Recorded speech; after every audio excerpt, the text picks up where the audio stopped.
ज़्यादा समय न लेते हुए 2-3 चीज़ें बोलूँगा कि बच्चों को सबसे पहले तो कॉन्ग्रेचुलेशंस, आपने बहुत अच्छा अचीव किया। डेफिनेटली ये काबिल तारीफ़ है। और दूसरा चीज़ ये है कि ये एक पड़ाव है, ये मंजिल नहीं है, ये हमें बहुत अच्छी तरह समझ में आना चाहिए। Because I have been through the same journey. एक बार आईआईटी देने के बाद जब हम जेईई देने के बाद जब हम आईआईटी में पहुंचते हैं तो काफ़ी बच्चों का शायद मेंटल स्टेट ये हो जाता है कि हो गया बस, अब तो एंजॉय ही करना है।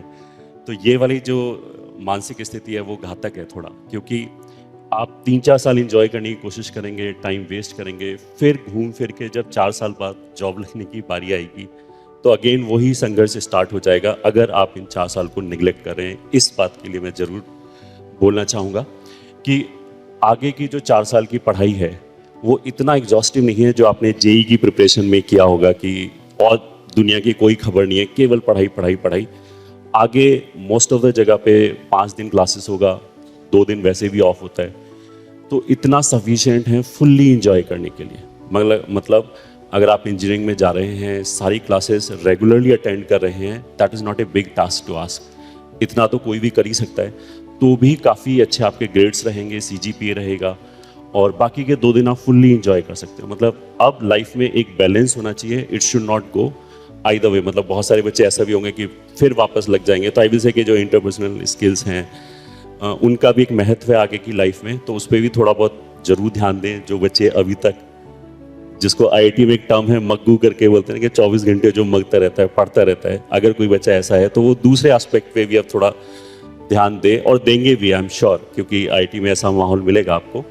But it should not go to that extreme also कि हम 24 घंटे ही वो कर रहे हैं, पढ़ाई में कोई ध्यान नहीं है। और मैं तुम्हें बता देता हूँ कि क्या क्या तुम्हारे दिमाग में थॉट्स आएंगे। मतलब पढ़ाई नहीं करने के लिए तुम्हारा ब्रेन तुमको क्या बोलेगा। जैसे मेरा ब्रेन कभी मेरे को बोलता था कि आगे चल के तो मेरे को एमबीए करनी है, तो मैकेनिकल इंजीनियरिंग पढ़ के क्या होगा, तो that is not a good thought. या आगे चल के मेरे को आईएएस करनी है, या फिर मेरे को कोडिंग करनी है, तो इसकी सीजीपीए का कोई ऐसा फ़ायदा नहीं है। ये हमारे ब्रेन को बोलने की कोशिश करते हैं, but which is very wrong I would say. कि ठीक है आईआईटी जेईई जितना एग्जॉस्टिव नहीं है, बट कम से कम जो आप पढ़ रहे हो, क्लास में बैठे हो, तो वहाँ सुनना चाहिए। वो जो ज्ञान है वो आपके कहीं ना कहीं ज़रूर काम आएगा। अच्छी सीजीपीए एक तो आपको भी सेटिस्फैक्शन देखता है, आप अपना भी जैसे बोलते हैं फील गुड वाला फैक्टर आता है।